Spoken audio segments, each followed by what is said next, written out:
Jin Woo stood before the bathroom mirror after his shower, examining his reflection. He noticed subtle changes in his appearance.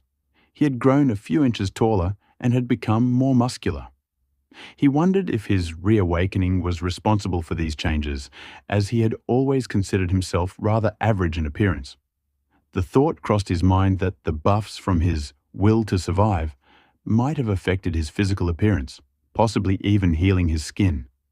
Curious about how others perceived him, Jin Woo peeked into the living room where his sister, Jin-ah, was lying on the couch. He grinned, deciding to ask for her opinion on his appearance. However, Jin-ah wasn't impressed and teasingly called him a bum. Jin Woo retaliated by pinching her cheek, prompting her to kick him in the shin. But she ended up hurting herself in the process. Amused by their playful exchange, Jin Woo reminded her of his strength, jokingly asking how she had managed to get into school with such a bird brain.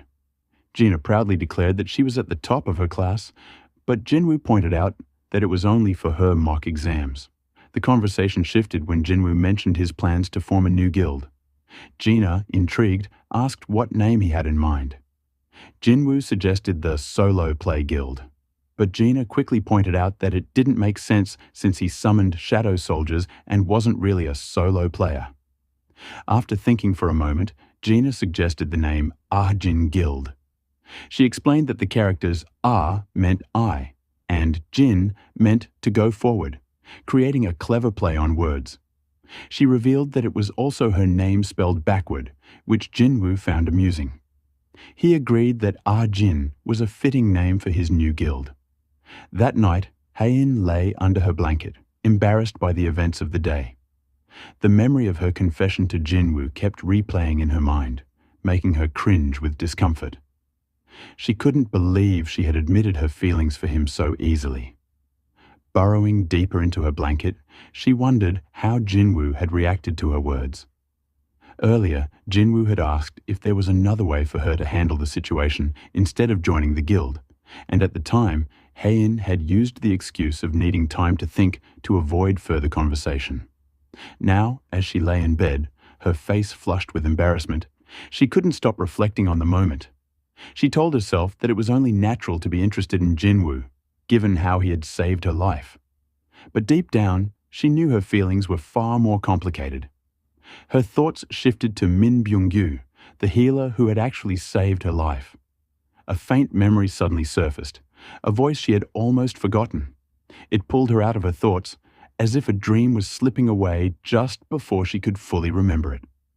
The voice spoke urgently, warning her to be careful around Jin Woo, urging her to warn him about the power he possessed. The realization struck Haein like a cold wave. She finally recalled the encounter with Hunter Min Byung-gyu.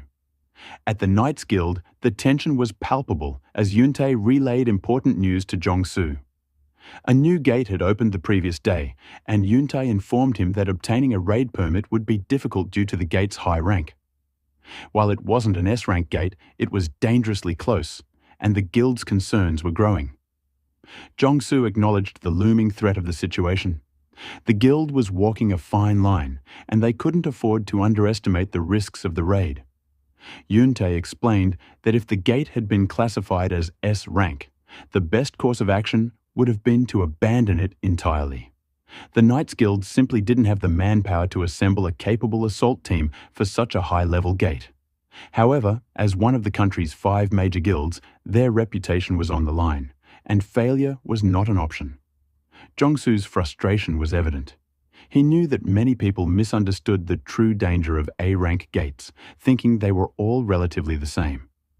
Yoon-tae then mentioned that if they passed on this gate, the Fame Guild would likely seize the opportunity, and that idea made Jong-soo's eye twitch in irritation.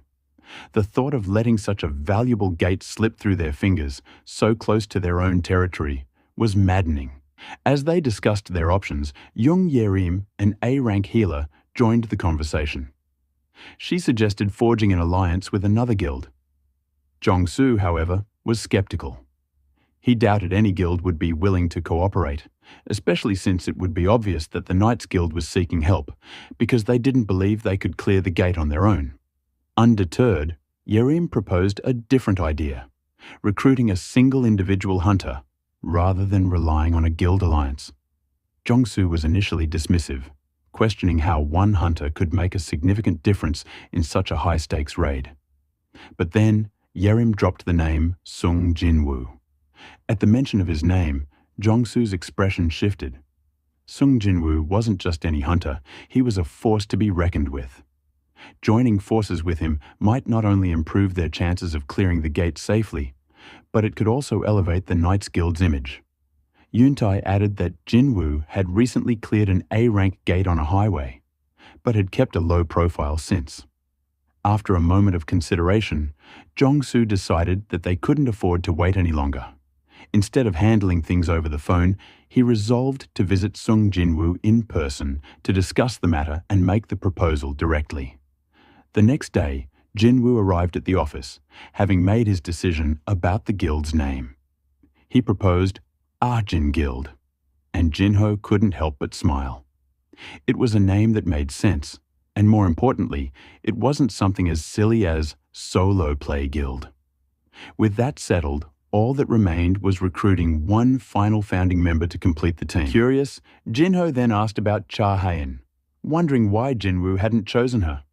After all, she was an S-rank hunter, young, with a stellar record, and, by all accounts, very attractive. Seemingly the perfect fit for the guild. But Jin Woo had a different vision. He explained that while Hae-in was undoubtedly impressive, she wasn't the right match for their guild. Jin Woo was looking for someone with a hunter's license, someone who had no interest in joining a guild, but who was still reliable and trustworthy. Just as they were discussing potential candidates, there was a knock at the door. Jin Woo wondered if it might be Cha Hae-in, perhaps reconsidering her offer. But when he opened the door, he was met with three unfamiliar faces. Park Jong-soo, the guild master of the Knights Guild, stood with Yuntae and Jung Yerim as they greeted Jin Woo. Jong-soo quickly introduced himself before showing Jin Woo a video of a massive gate that had recently appeared in Busan. The gate, enormous in size, emanated an overwhelming amount of mana, indicating its power. Though it hadn't been officially classified as an S-rank gate by the Hunters Association, it was the largest gate ever to appear in Busan, and the situation was dire. As Jin Woo watched the video, his mind briefly wandered to Busan, where he considered visiting Juhi for some sashimi during his trip. As the conversation progressed, Jung Yerim, an A-rank healer, shyly asked if Jin Woo might give her an autograph. But before the topic could shift any further, Jong-soo steered the conversation back to the matter at hand. He informed Jin Woo that the Hunters Association had refused to issue a raid permit for the gate due to the absence of any S-rank hunters in the Knights Guild. The association had deemed the raid too risky without the required strength. However, there was a possibility they could secure the permit if Jin Woo agreed to join their assault team. To make the offer more appealing, Jong-soo offered Jin Woo 20% of the profits, a generous share compared to the typical 10% S-rank hunters received.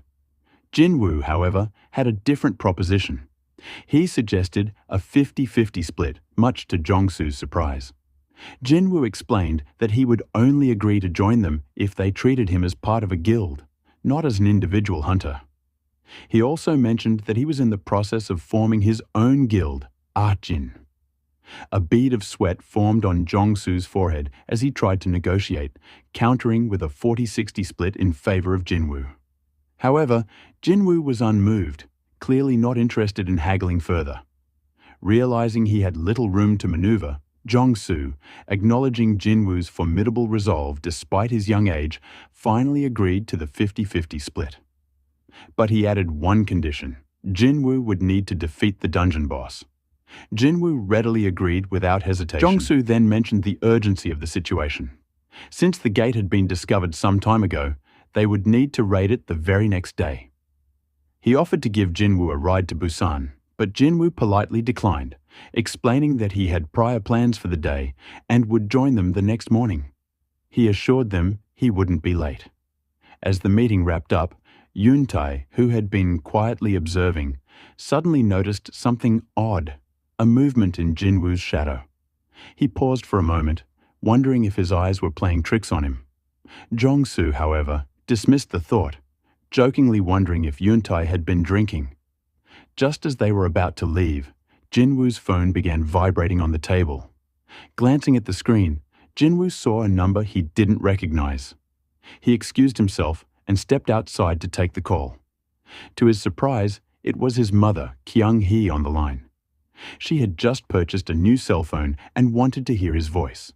Jin Woo, delighted to hear from her, suggested they have dinner together that evening, as it had been a while since they spent time together.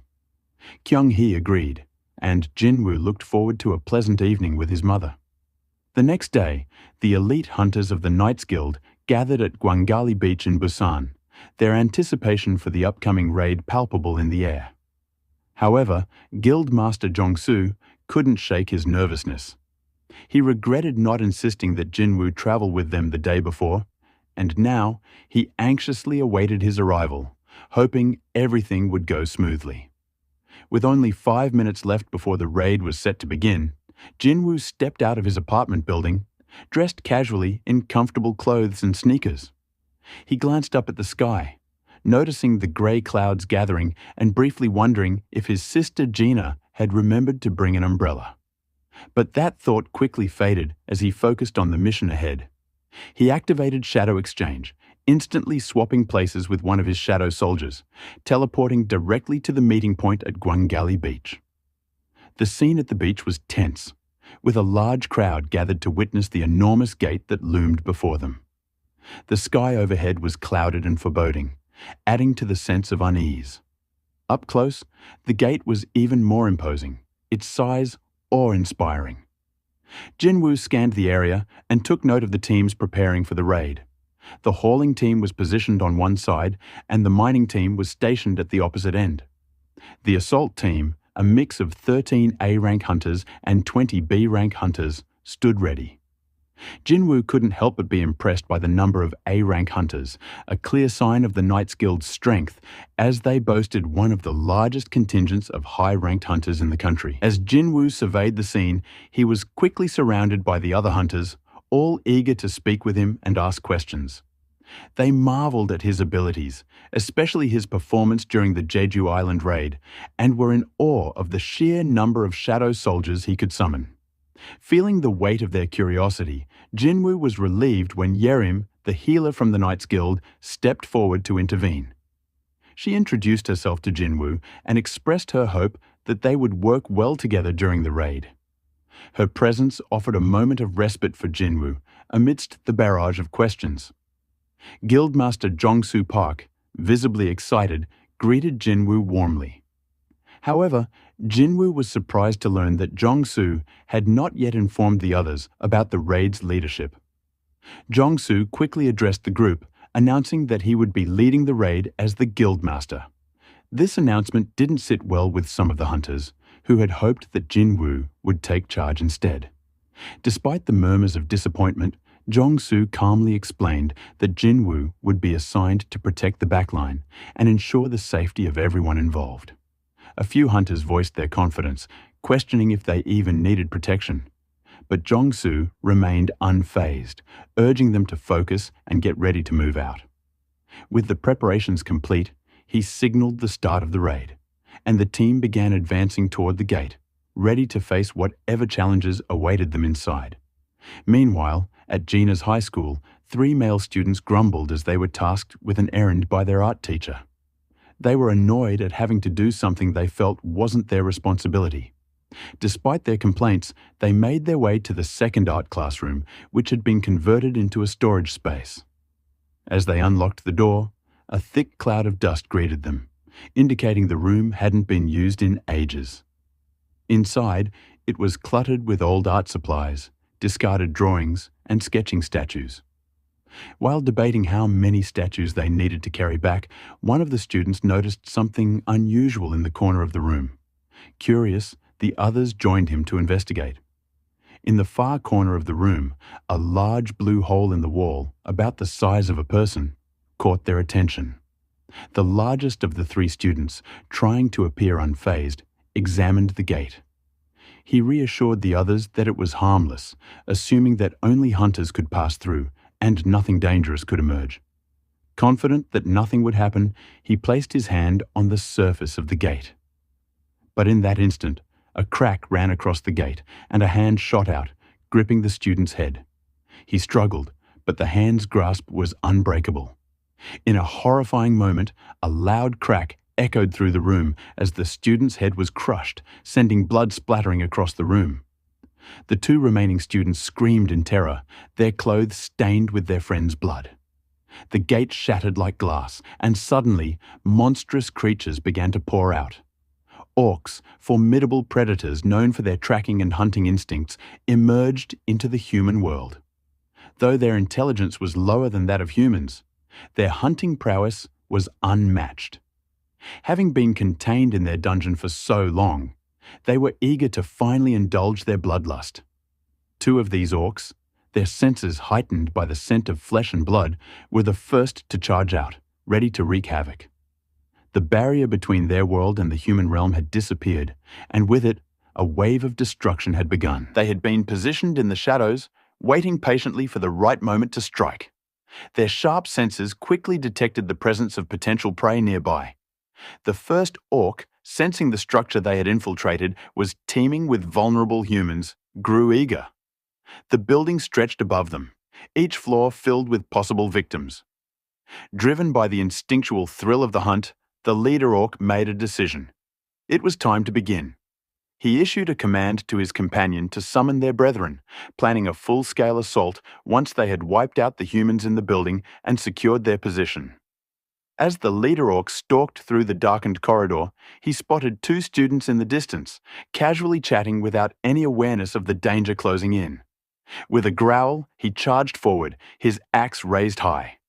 The students, completely caught off guard, froze in terror as the orc advanced rapidly toward them. It was too late for them to react, as the predator closed in with lethal intent. At the Hunters Association Emergency Center, the tension in the air thickened as an urgent call came through. The receptionist, a seasoned professional, swiftly answered. On the other end, a teenage girl's voice trembled with fear. Trying to remain composed, the receptionist asked how she could assist, but the girl's words came in broken sobs. She was at her school, hiding in a bathroom, while terrifying magic beasts roamed outside. The receptionist's breath caught as she grasped the seriousness of the situation. Between choked gasps, the girl explained that she hadn't been alone. Her friend was gone now, leaving her to face this horror by herself. The receptionist reassured her, promising that hunters were already on their way and wouldn't abandon her. The girl, desperate for hope, asked if that meant she would survive. Holding on to the chance to keep her calm, the receptionist urged her to describe the creatures. The girl hesitated before whispering that they had humanoid forms, but their faces were grotesque, their skin a sickly green. A chill ran down the receptionist's spine. Orcs. Fear surged through her. The girl was in immense danger. Urgently, the receptionist told her to run, but before she could act, it was too late. A monstrous orc, its weapons slick with fresh blood, stormed into the bathroom. The sound of the door being torn from its hinges echoed through the phone, followed by the girl's terrified screams. The receptionist, frozen in horror, could do nothing but listen as her cries were abruptly silenced by a final, agonizing shriek. Across the school, chaos reigned. Less than half of the students had managed to escape. Those left behind were either lifeless bodies scattered across the floors or helpless prey desperately trying to flee. But their struggle was in vain. The orcs had begun their hunt. The massacre began on the bottom floor, with the orcs methodically working their way upward, slaughtering everyone in sight. Chaos erupted as students ran for their lives, their terrified screams blending with frantic cries for help. Some shouted about their friends still trapped inside, while others reassured themselves that the hunters would soon arrive. Desperate to escape, they flooded the corridors, sprinting toward any possible exit. Blood dripped from the orcs' axes as they stood over their fallen victims, their cruel eyes glinting with satisfaction. Though some students had managed to flee, the orcs remained unfazed. There was still plenty of prey trapped within the school. On the top floor, where the 12th grade classrooms were located, students huddled together in terror. The distant screams from below reached their ears, a chilling reminder of the horror unfolding beneath them. They had barricaded the classroom doors in a desperate attempt to keep the monsters out, but the flimsy defenses offered little reassurance. The boys clutched whatever they could find, chairs, mops, but their trembling hands betrayed their fear. They knew they were powerless against the monstrous intruders. Without warning, the door exploded off its hinges, sending shards of wood flying. Panic surged through the room as the chief orc stepped inside, his massive form drenched in the blood of countless victims. One boy, in a desperate bid for freedom, sprinted toward the back door, only to be cut down instantly. An orc lurking in the shadows swung its axe, embedding the blade deep into the boy's skull. He collapsed, lifeless. With both exits blocked, the remaining students found themselves trapped. Their backs pressed against the walls, their gazes darted to the windows. But whether they leaped from the 6th floor or faced the orcs, the outcome would be the same: death. Amid the chaos, Jin-ah huddled in a corner with her classmates, her heart hammering against her ribs. Fear tightened around her chest like a vice. But in that moment of despair, she clung to a single hope: her brother, Jin Woo. Squeezing her eyes shut, she called out to him in her mind, praying with all her might that he would come for her. The chief orc, his blood-stained gaze sweeping the terrified students, suddenly halted. There was something different about one of them. His sharp instincts honed in on Jin-ah, an aura that separated her from the rest. A sinister grin curled his lips. He had found his next target. The stench clinging to Jin-ah was unmistakable. To the orc, it meant only one thing: she had to die. With cold, ruthless determination, the chief orc raised his massive axe, his piercing gaze locked onto her. Jin-ah's breath caught in her throat as the blade hovered above her. Her heart pounded in terror, her body frozen as she braced for the inevitable. She squeezed her eyes shut. Then, everything changed. A dark, swirling mist rose from her shadow, twisting and expanding like living smoke. In an instant, a towering high orc, clad in jet-black armor, emerged from the darkness. Without hesitation, he caught the chief orc's wrist in an iron grip, halting the execution mid-swing. The orc leader barely had time to process what had happened before the armored figure struck. A devastating punch crashed into the orc's skull with such overwhelming force that his massive body rocketed through the ceiling, vanishing into the sky. The threat was eliminated in a single, brutal blow. More high orcs followed, stepping out of the shadows, silent, imposing, ready to protect Jin-ah and annihilate any remaining enemies. Meanwhile, in the depths of a dungeon, Jin Woo stepped forward, a familiar system message flashing before his eyes. The cavernous passageways stretched endlessly before him, their size suggesting they had been carved for giants. He pressed onward, moving with calculated precision. Suddenly, a blood-curdling scream shattered the eerie silence. Jong-soo. From the entrance, a monstrous two-headed ogre loomed, its glowing red eyes burning with rage. Its grip tightened around a massive club. An uprooted tree, stripped of its bark, now a weapon of destruction. With a guttural roar, the beast swung, aiming to obliterate anything in its path. Jong-soo, the team's tank, reacted instantly. He lunged forward, his shield flaring with energy as he intercepted the colossal strike. The impact rattled through his bones, but he held firm, refusing to falter. "Yuntai, now!" he bellowed. Yuntai responded without hesitation, dashing in at blinding speed. With the precision of a master swordsman, he leapt onto the ogre's massive form, his blade slicing through both of its eyes in one fluid motion. The beast howled in agony, thrashing wildly. Seizing the opportunity, Yuntai signaled the rest of the team. The hunters of the Knights Guild moved in perfect unison. Frontline warriors struck with deadly accuracy, their blades carving deep into the monster's thick hide. Behind them, mages unleashed their fury, chanting incantations as fire rained down like a meteor storm, scorching flesh and igniting the battlefield. The ogre staggered, its body a canvas of deep wounds and burns. It swayed for a moment before crashing to the ground with a deafening thud. Silence followed. A flawless victory.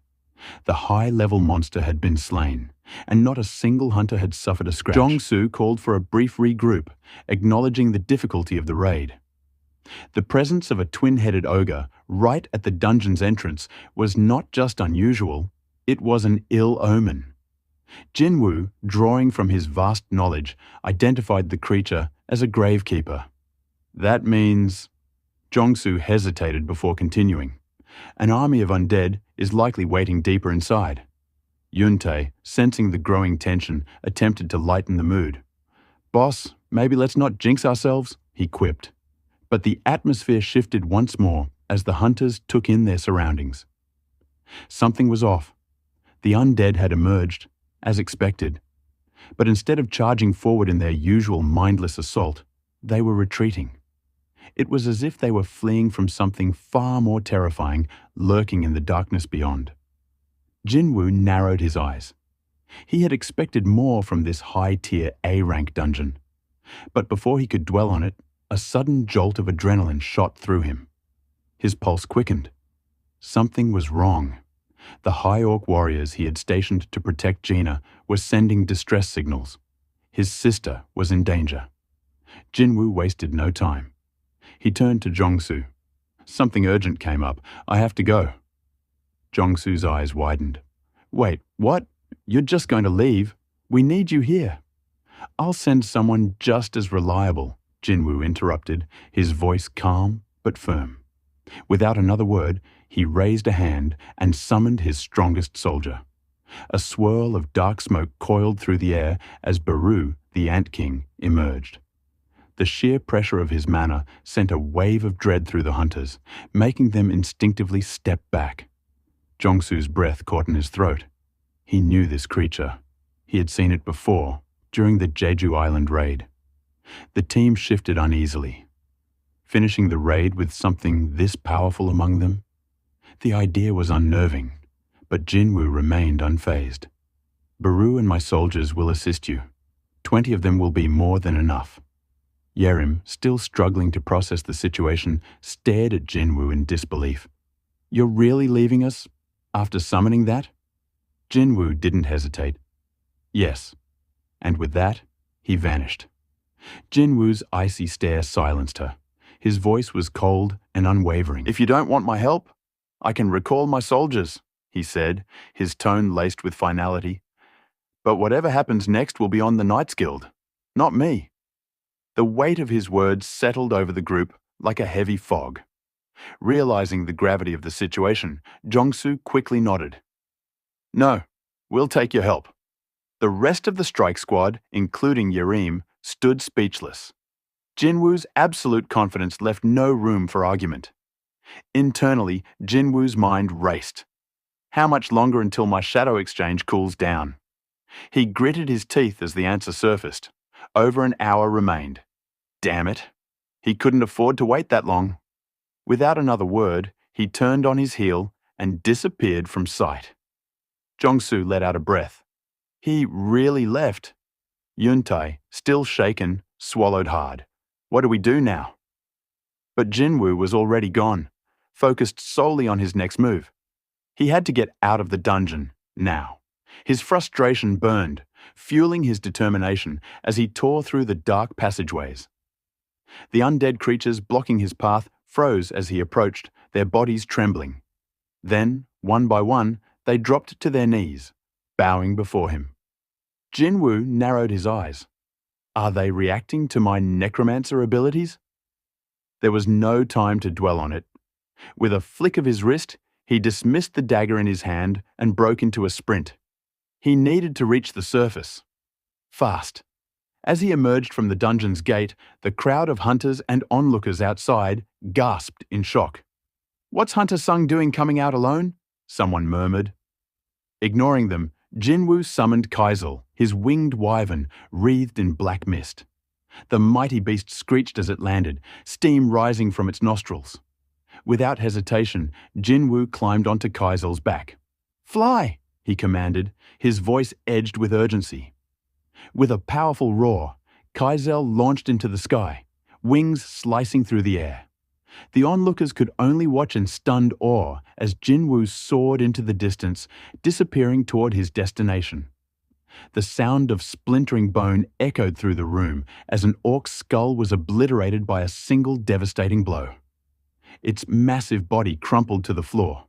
The students stood frozen, unable to process what they had just witnessed. The high orcs Jin Woo had stationed in Gina's shadow had finally emerged, unleashing their terrifying strength.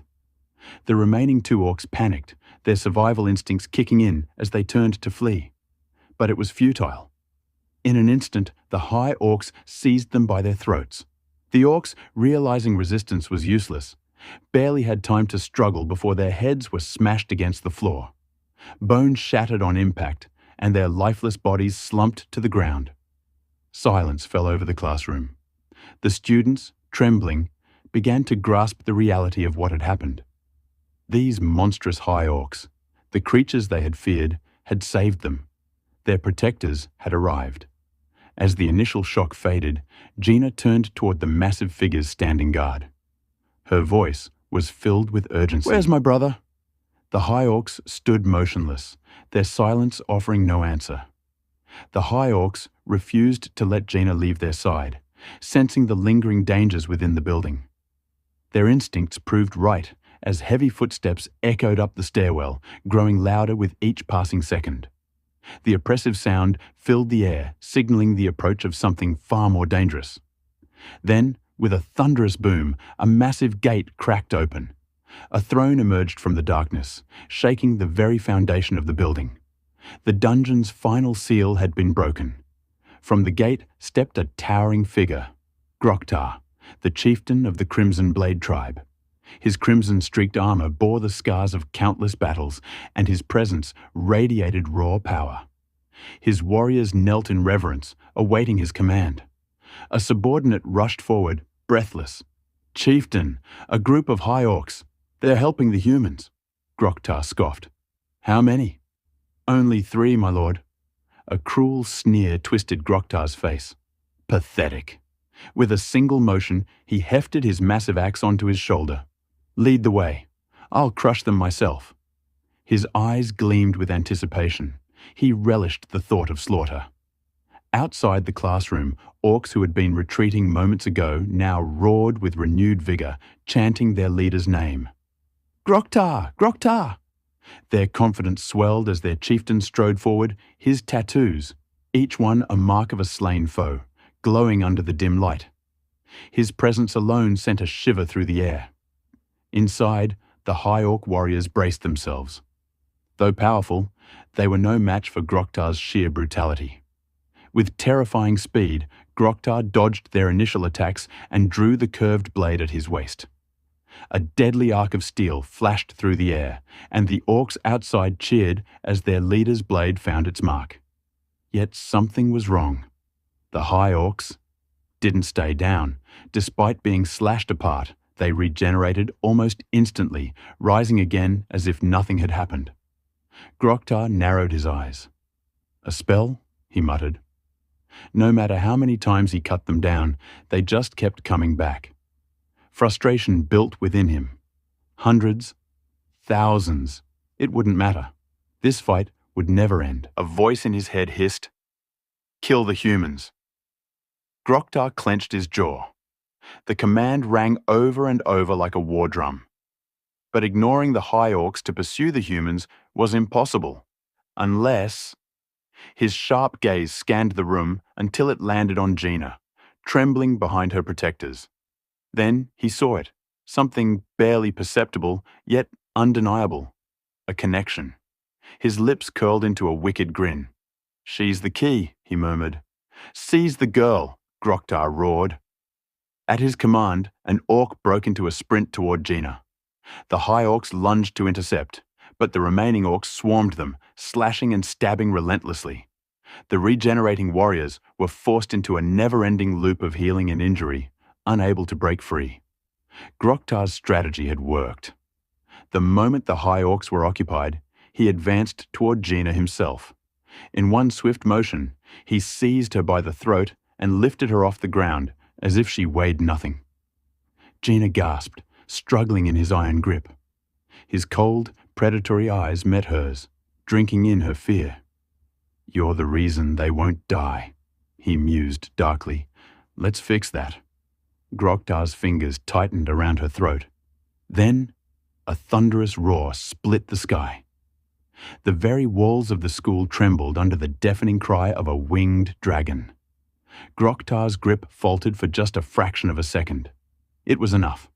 The piercing screech ripped through the air, carrying an unmistakable power. Groktar's instincts flared. Something was coming, something monstrous.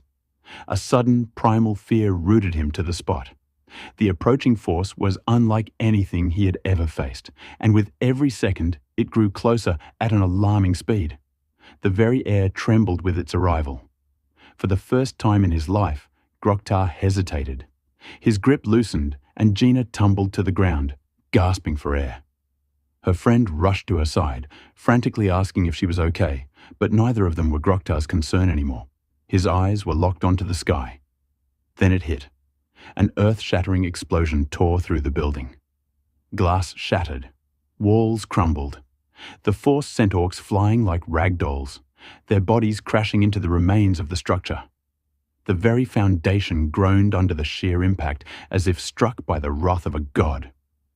Dust and debris filled the air. Jin-ah coughed, struggling to see through the haze. And then, a warm, familiar presence. A hand gently patted her head. "Jin-ah." She looked up, and there he was. Jin Woo. Her brother stood beside her, his calm words wrapping around her like a shield. She was safe now. Groktar swallowed hard. This thing was different.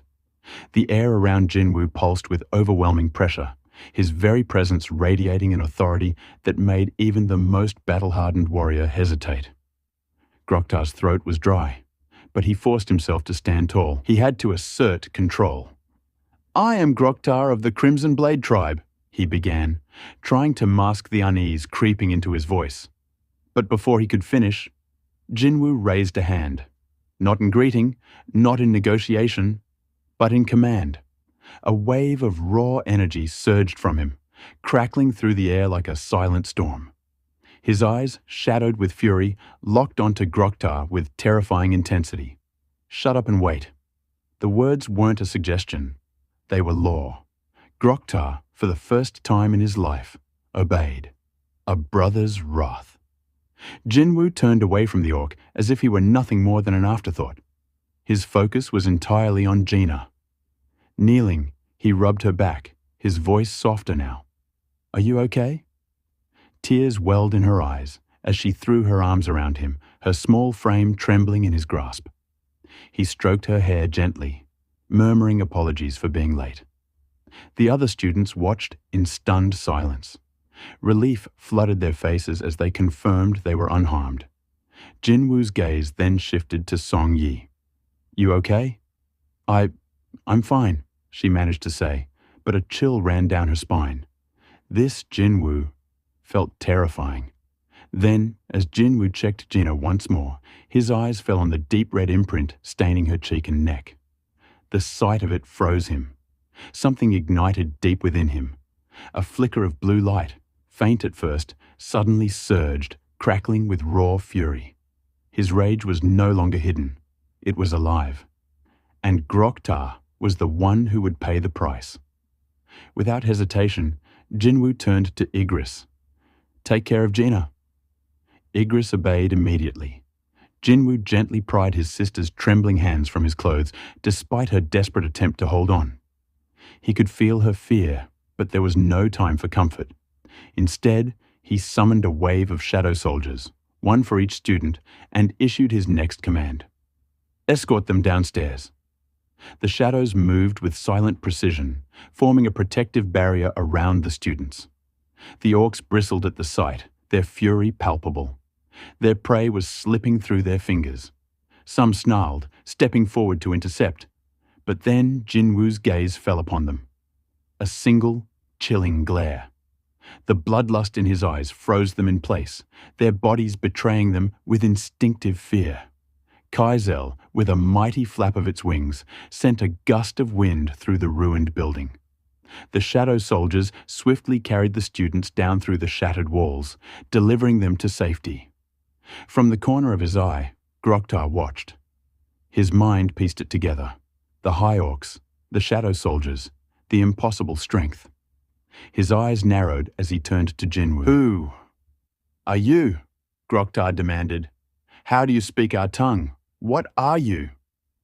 But Jin Woo didn't answer. His expression remained cold, his focus unwavering. Groktar clenched his fists, realizing Jin Woo had no intention of speaking. Then, he did the only thing a warrior knew how to do when faced with the unknown. He attacked. At Groktar's command, the orc warriors roared as they surged forward, weapons raised high. Jin Woo remained still. From his perspective, their movements were painfully slow. One orc, massive and brimming with muscle, swung its axe at him with all its might. Jin Woo sighed. He caught the orc's fingers mid-swing, the sheer force of his grip turning them into shattered bone. A deafening scream erupted from the creature's throat, but it was cut short as Jin Woo flipped the beast upside down and slammed it into the ground. The impact sent shockwaves through the floor. Another 2 orcs lunged at him from either side. Jin Woo activated Commander's Touch. A mere flick of his wrist, and the 2 orcs crashed into each other mid-air. Before they could recover, he clenched his fist. They burst into pieces. The remaining orcs hesitated, but then, with a battle cry, they charged all at once. It didn't matter. Jin Woo weaved between them with ghost-like agility, his body a blur. He didn't even bother drawing a weapon. He didn't need one. A simple tap. One orc's skull caved in. A flick. Another exploded into mist. A touch. A body shattered like brittle glass.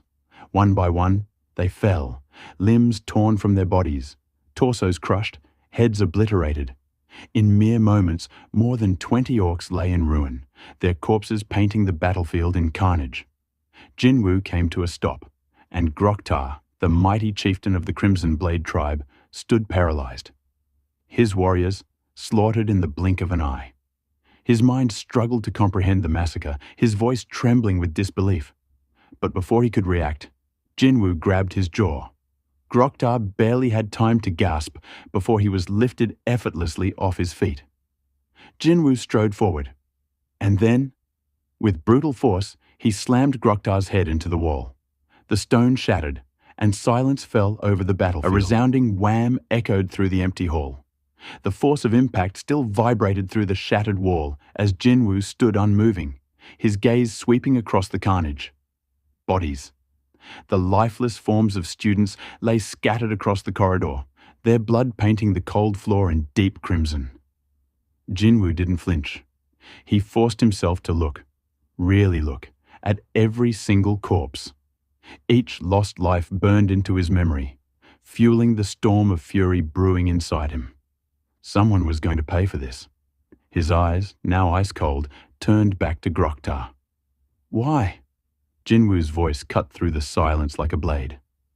"Why do your kind slaughter humans?" Groktar trembled beneath his grasp. His earlier bravado had crumbled into raw, naked fear. "A voice," the orc chieftain stammered. "A voice in my head. It commands me to kill all humans." Jin Woo's grip tightened. "Did it command you to kill me too?" Groktar swallowed hard, unable to meet his gaze. Please, forgive me." Jin Woo remained unmoved.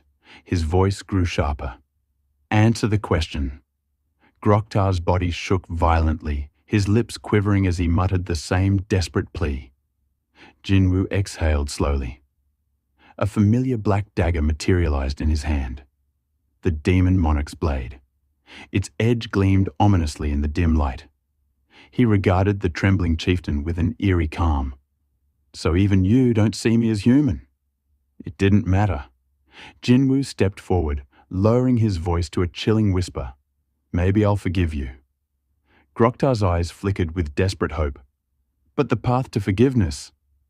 Jin Woo raised the dagger, his intent unmistakable. "Won't be easy.